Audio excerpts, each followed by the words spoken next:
Knowledge is nothing without execution, don't you think? Now that we know what mutual funds are, let us put our knowledge to use and understand how to invest in mutual funds and use them to our advantage. Most of us believe in the notion that investing in mutual funds is a tedious process, something that we can't do without professional help. While brokers or advisors may simplify the process for you, sometimes they charge a considerable amount of fees for this. Moreover, in today's digital world, there are a number of platforms that enable investing with limited external interference. The ways of investing in mutual funds can be classified as direct and indirect. There isn't any specifically correct way to invest in mutual funds, but knowing your options and deciding what you need certainly sounds like information put to good use. The direct ways of investing are offline through the fund houses, online through the mutual fund company website, and through an app. The offline way through fund houses involves a simple application at the fund house office along with essential documentation that enables you to invest in the specific schemes offered by many fund houses such as Axis Mutual Fund, HDFC Mutual Fund, or any other mutual fund companies you might be interested in. The cost involved in investing through direct ways is the transaction or processing fee that some fund houses may charge for transactions equal to or greater than 10,000. Transaction fee is anything between 100 to 150 per such transaction depending on the fund house. Going to the fund house office and filling out all these applications sounds like a lot of work though.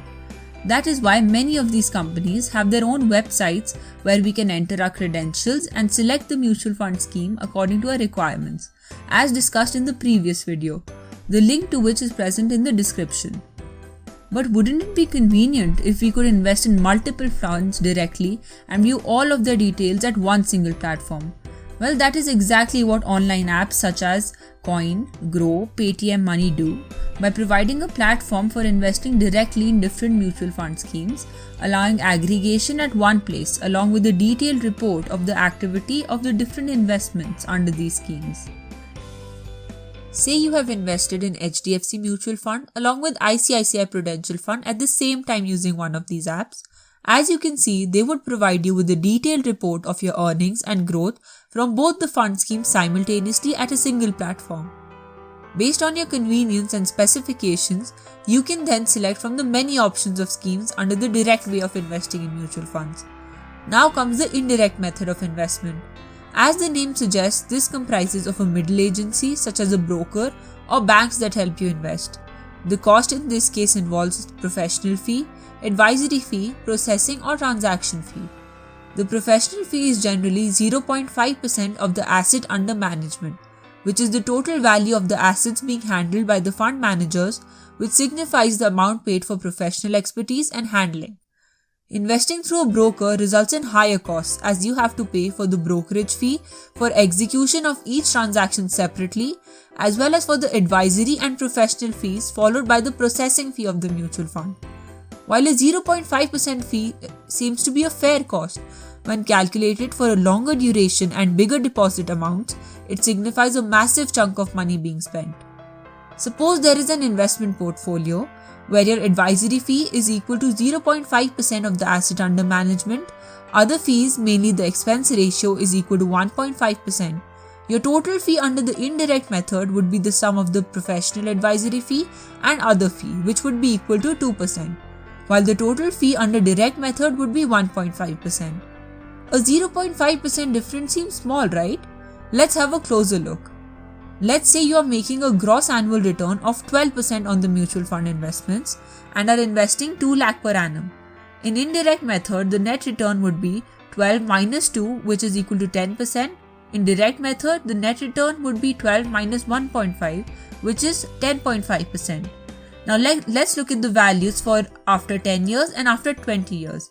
Here you can see that the difference in the final value of the investments under the direct and indirect method is approximately 77,430 for 10 years, and it grows to around 6,71,161 after 20 years.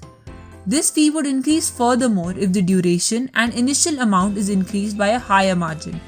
That's why one needs to be mindful of the total costs involved while using indirect ways of investing to ensure informed profits and minimal cost. The advantage, however, of the indirect method is that it smoothens the process for an individual investor who doesn't have much time to research for investing avenues under mutual funds. Speaking of fees and duration of investment, one might want to take charge of the duration and way in which the investment in mutual fund schemes works. After all, one wants to control financial assets. Isn't that the first step in your journey towards financial freedom? This can be decided by choosing your plan of investment, which could be lump sum or systematic investment plan (SIP). Under the lump sum scheme, all the money is invested at one go without any interval payment. This system is useful if we are mindful of the timing and market strategy and involves investment of big amounts. The scheme requires significant amount of input on the investor's end, as one would have to assess the right time to invest based on the growth potential and cost of investment at the time of entering the lump sum scheme. On the other hand, the systematic investment plan allows an investor to invest a specific sum of money at regular intervals. These amounts and intervals are constant irrespective of the market conditions. The frequency of these intervals can be weekly, monthly, quarterly, or even annual. This enables your investment to work on autopilot mode without the hassle of keeping track of the payments or the market. Another advantage of the same is that it enables dollar cost averaging. Confused about that? Well then, let's take an example. Suppose you commit to investing Rs 5,000 per month under the SIP. Now if during a particular month the market is down, then you will get more units for the same amount.